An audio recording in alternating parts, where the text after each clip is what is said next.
How's that? Me and my big mouth. That's the series we're busy with, and words are powerful. They can determine the direction of your life, as they did for dear old Dave, Greg, or whoever that old guy was. But essentially, words are powerful. The words that are spoken over us, the words that are spoken to us, the words that are spoken about us, they have the capacity to influence the direction of our lives.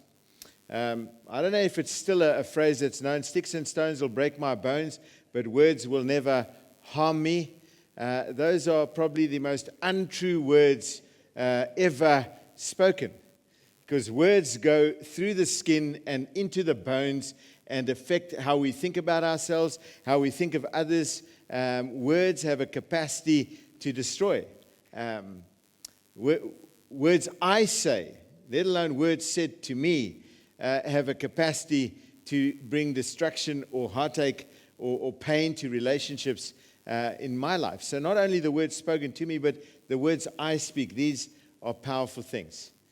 As I was reflecting on this series, which has been deeply challenging over the couple of weeks that we've been busy with it, I remembered some words that kind of came out of my history way back. So I'm 8 years old. I'm in boarding school in Bloemfontein, of all places, and I get 80 cents pocket money a week. It bought a hang of a lot of stuff, 80 cents, believe it or not.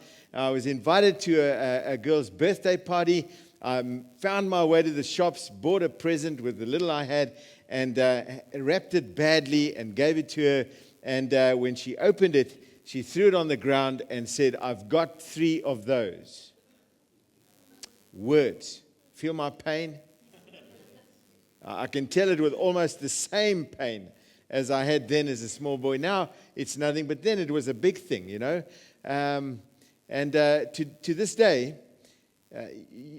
you ask me to pick out the present, it's a big deal for me.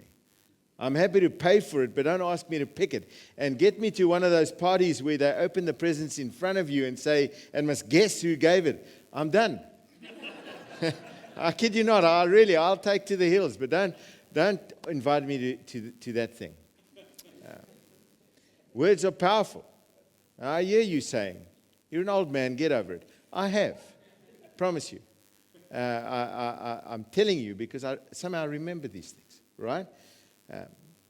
Some friends around the same stage said, if you have a birthday party, birthday was coming, if you have a birthday party, we're not coming, and we're going to tell everybody else not to come either. I don't know what I did to deserve that kind of treatment. But nevertheless, I suddenly remember that all this time. Words are powerful. Now I have a party every Sunday. I'm a preacher, and in essence, I panic. Is this the day nobody is going to come? Especially at Cornubia. I count the cars. And then how many people are in them. And I thank God that there's more than the volunteers who have to be there, you know. Honestly. So it's funny how these things can work with us. I'm a 27-year-old. My wife and I in Velkom are busy now volunteering. I'm an accountant at the time. We're helping with the youth in the church. There was a dispute as to whether the choir were going to use the church or not. And you know the choir, these people are vicious, eh?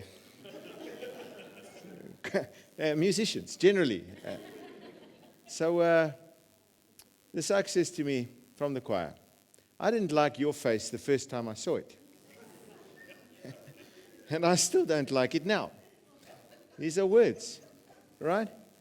Now, I don't remember that man's name. I don't know what he looks like. And his words bounced off my chest, really, at the time. So words are powerful depending on who says it. If my wife said, "I didn't like your face the first time I saw it, and I don't like it now," it's pain for her and for me. She's living with the face, you know. So I don't know what words have been spoken, even as we talk about the power of words. I don't know what words have been spoken over your life from painful places and sometimes from the people we love most, because we've cranked our chest open, we've allowed them in there, and then they've said stuff, and it stays in there. I don't know what words have been spoken over your life. I don't know what words have been spoken to you. I don't know what words have been spoken about you when you're not even in the room to defend yourself. I don't know what damage words have done, but my prayer is, as we draw this series to a close, that you would open your hearts a little, that God would do something in us, that we would find healing and liberation, and we would walk out of this building this evening a little lighter than we came in, because we've simply let go of some things that have become a part of us but are not. They have simply been said, but they are not. That we would be freer. This is my prayer. So we're going to dance through a passage which comes from a letter Paul wrote to a church in Ephesus. And they are words that I have a sense will free us up. So we'll just dance through the passage together. Paul says, "Do not let any unwholesome talk come out of your mouths." Don't let any unwholesome talk come out of your mouths. No unwholesome words. And the word unwholesome in Greek is simply translated as the smell of spoiled and rotting fish. Don't let the smell of spoiled and rotting fish come out of your mouths. It's unlikely to enhance your relationships in any way. I was reminded of our Easter services, and we have bring and share and all kinds of things. And a whole host of people would offer me a fish roti at like 6:30 a.m. When I read this translation of the smell of fish, I got that feeling, and that roti stays with you the whole weekend, the whole Easter weekend. So there's the buzz. Don't let any unwholesome talk, the smell of rotting fish, the smell of rotting fruit, the smell of deteriorating and smelly sandals. This is unwholesome talk. If you want to take your shoe off, give your neighbor a good whiff of that. This is what Paul is speaking about. Don't let this unwholesome talk come out of your mouth. And in a sense, we can hold ourselves accountable to that. When we feel and sense unwholesome talk coming out of our mouth, we can say, "Hey, fish mouth, get rid of that." Or if we hear it coming from another, we can simply say, "Halt, fiend, no fish mouth here." I think it's a lovely image just to say, hey, that is smelly. And the world can be a better place if we took charge of our mouths, stood guard over our mouths so that words wouldn't rush out of the gate and bring hurt to others, to ourselves, and to relationships. Don't let the words out. James would say, and we've reflected a little, James would say, you're the gatekeeper. This tongue is uncontrollable, untamable, but you are the gatekeeper. And so would you make sure you check every word before it leaves your mouth? And Paul's saying, let it not be unwholesome. And there are three gates, my mother used to say so profoundly, that our words should unlock before getting out. And the gates should be well padlocked. And these words are, these are the gates. Is it kind? Is it true? Or is it necessary? And is it necessary? Not or. This is and. I said to my mother, is it all right if I get 2 out of 3 on those things? So if it's kind and true, but unnecessary, can I say it? If it's necessary and it is true, but it is unkind, am I allowed then to say it? And her words were clear, man. Let the words pass through 3 gates, kind, necessary, and true. And if it passes all 3, then in the most compassionate way, say what you must say. Don't let unwholesome talk out of your mouths. It'll determine the direction of your life. Let it pass through the gates. Next up, he gives us a brilliant word picture of what we're supposed to do. That's what we should not do. Because my experience is if the unwholesome stuff comes out first, nothing else is really heard.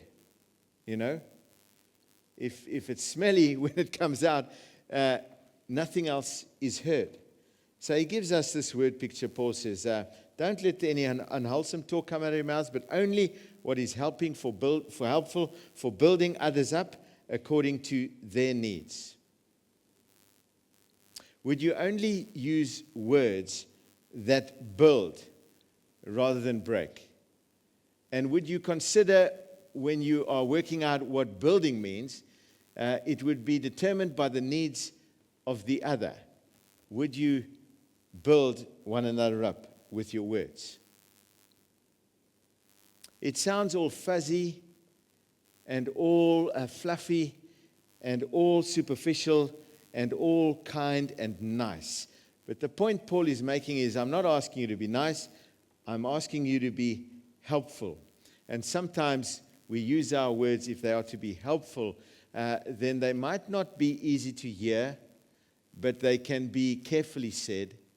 If our words are to be helpful, then some of the things we don't want to say, and actually we say it because it goes inside of us, rushes around our hearts, causes all kinds of angst there, and then creates a pressure cooker environment and come out later. But Paul is saying, if there's another gate, it is that your words would be helpful, and it would be helpful according to their needs.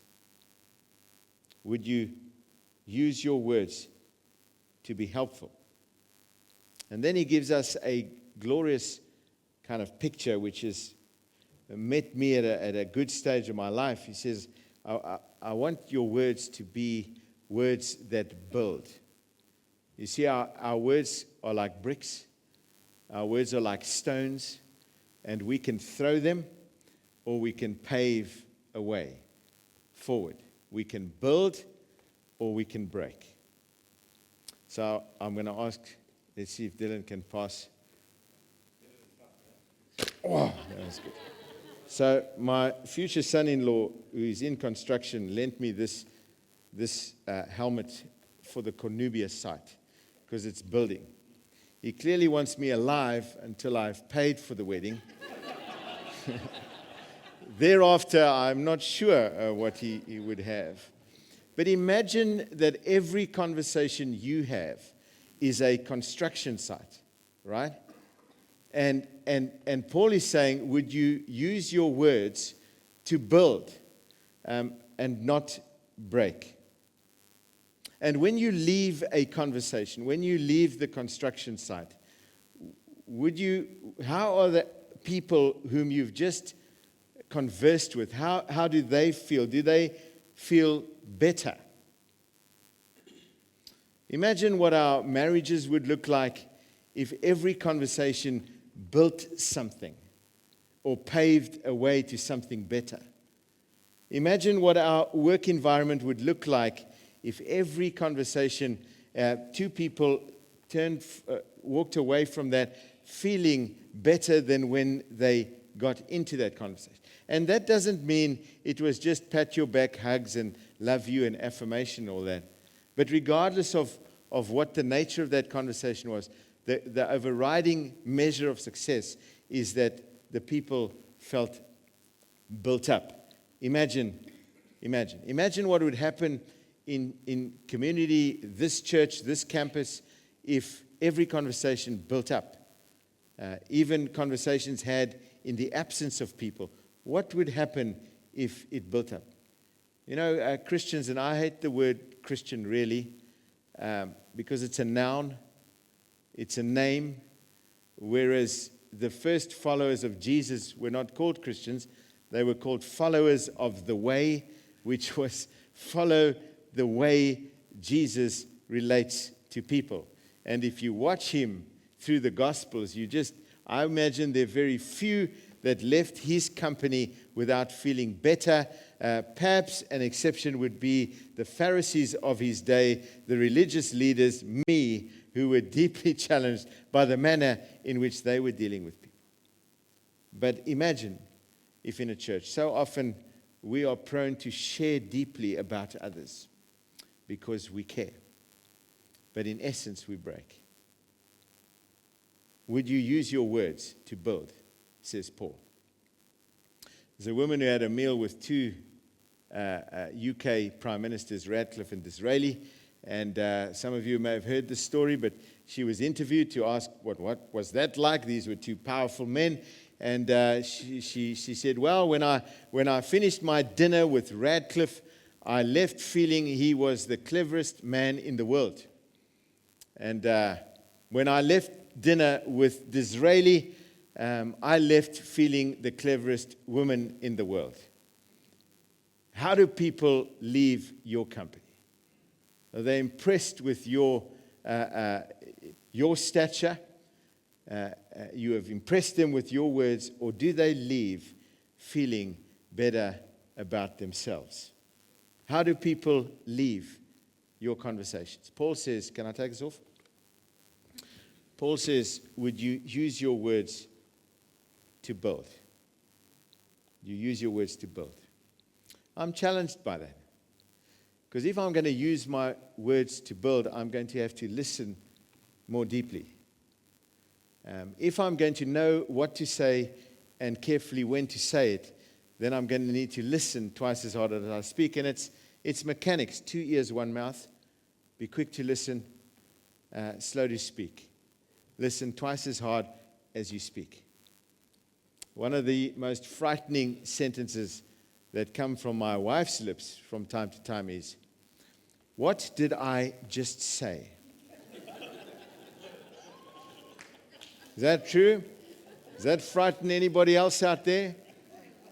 You see, the trouble is, my eyes give me away. They go all glazed and starey out into the future, and I'm thankful to say I can repeat what she said, but I've heard none of it. And so I pass the test from time to time. But if we're going to use our words to build, then my word, we're going to have to listen and be present to those around. God says, hey, people, there was a way people lived before they understood Christ and the way. And it was self-seeking, self-centered, winner takes all, me above everything. And then there's a new way. And I would have you take off the old and put on the new and listen deeply with one another. And would you then use your words to build up? He presses the point home. He says, don't grieve the Holy Spirit, as the scripture continues, which simply says, don't speak in such a way to another human being that God places incredible value on, that they are broken by your words. Don't work against me, God says, because my breath and my spirit is comforting, encouraging, and building up. And then, you come along with words that break. So don't grieve the Holy Spirit. It's a simple call. And then he gets deep into why sometimes words rush our mouths and get out before we've guarded them with the gates of is it kind, true, and necessary. And he says, would you get rid of bitterness? Because out of the heart, and Ryan in the first week would have spoken about where this stuff comes from, and it comes from our heart. Paul says, would you get rid of bitterness? Which is more than would you stop being bitter? Because that's not really easy. Like, stop being bitter. No. Get rid of it, which is dig down into your heart, pack up all that stuff which would cause bitterness, resentment, hatred, anger. Would you pack it up? Would you tie a big fat knot in the bag? Would you take it out the gate? Would you put it out there? And would you watch for the truck to arrive and then watch it right away and refuse to go and fetch it? Would you get rid of bitterness? Because bitterness, you can't build if you're bitter. Bitterness is going to determine what words rush out of your mouth. Bitterness is going to determine how you say it, the volume with which you say it, your tone and your attitude. So he's saying, man, just dig down and get rid of it. And the way we get rid of bitterness is forgiveness. We forgive. We forgive. Now, some of you may say, you have no right to speak to me about forgiveness. You don't know what I've dealt with. You don't know what shoes I've stood in. You don't know. And you're right. I have no right to speak about forgiveness. But in truth, Christ says, would you do what I have done? Father, forgive them. They don't know what they're doing. And I think forgiveness is miraculous. It's not human. It's divine. And we almost have to say, God, would you help us do what you've done? Would you help us turn from our bitterness, anger, and hatred? Because people have hurt us. Would you help us to turn away from them, receive the power from you, and then turn back with a miraculous capacity to say, I forgive you and I am free. Forgiveness isn't condoning. Forgiveness doesn't say it's all right. But forgiveness does free the forgiver. Get rid of bitterness. And we'll do it with forgiveness. My neighbor 2 years ago, his last words to me, and I've bumped into him at a funeral, which I was doing, and I resented bumping into him. I'm depraved, actually. His last words to me was, your problem is an intelligence problem. This was while I was building my house and it was havoc. Anyway, I said, thanks very much. And that was literally the last encounter. That's 2 years ago. So I'm on my veranda and he's come out of his house. Michelle's standing next to me and I see him and I said, I'm out of here. I don't want to see him, right? So she gets trapped. I've disappeared. And he says, how are you? Nice day, lovely day. And they have a nice encounter. And Michelle comes in the house and she says, I think you should make it right with him. I said, not now. And not yet. I am preaching to you to do what I am refusing to do. So I want you to know I don't say this lightly. And I would imagine I've got to go now, having told you about this. I'm going to have to go and fix that. But literally, get rid of bitterness and forgive. And ask God to help you. Because I don't think we can do it on our own. And this hurt that I refer to is a triviality compared to some of the hurts people have endured. So the antidote solution to bitterness is forgiveness. Forgiveness.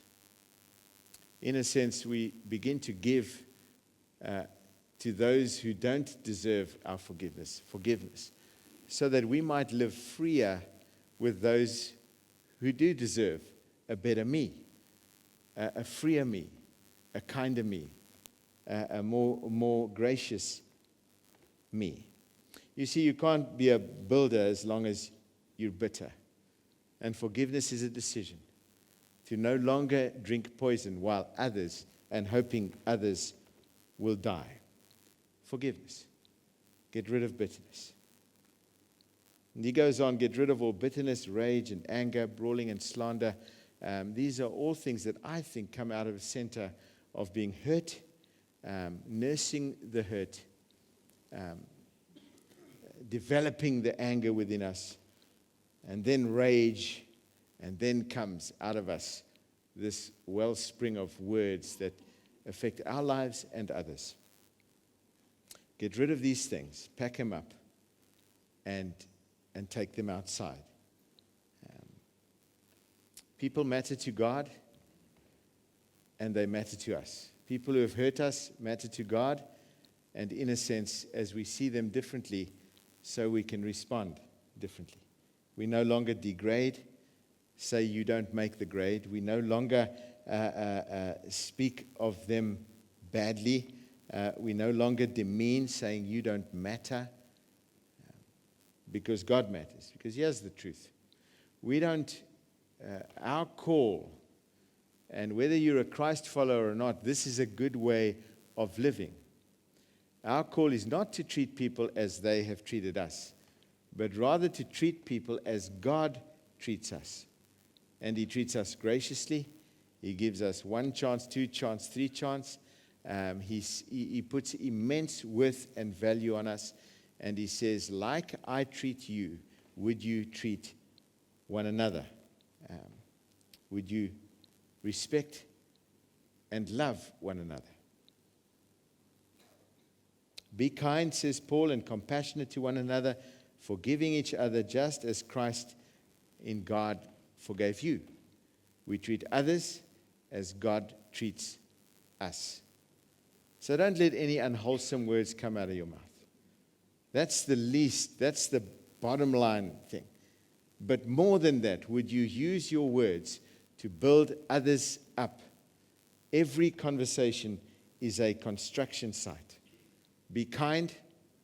More than that, would you be compassionate? Would you feel with others? And then would you forgive? And then would you build? Would you use your words to build others up?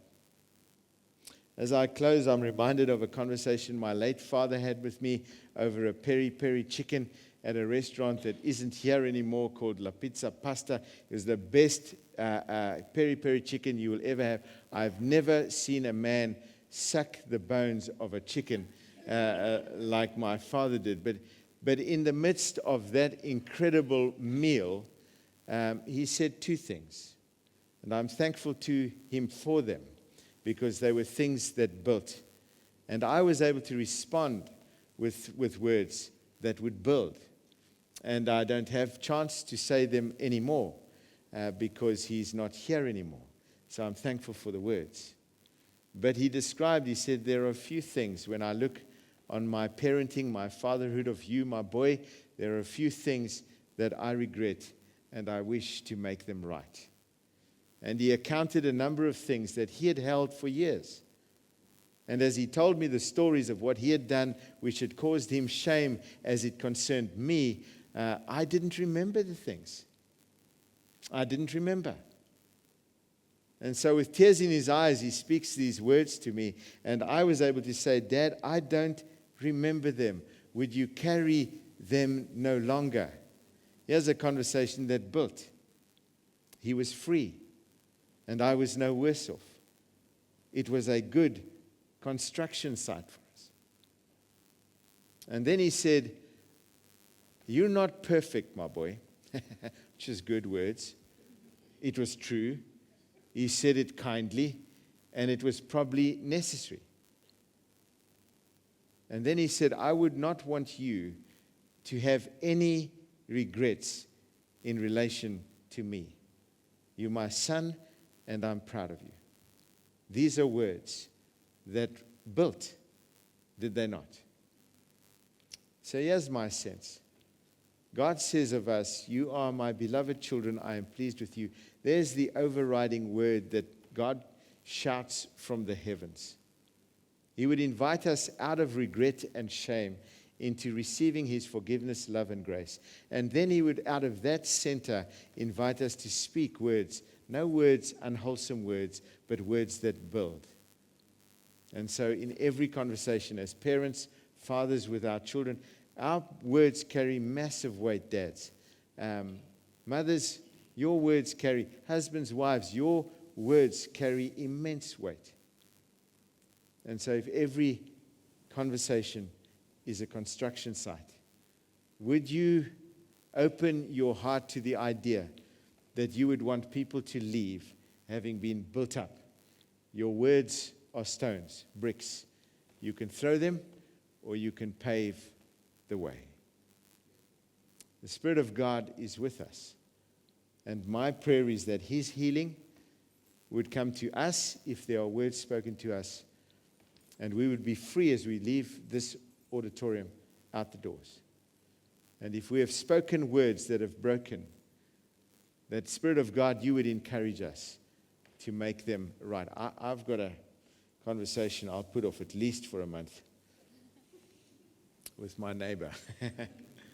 But would you use your words to build? I'd love for you to stand with me as we just close in prayer.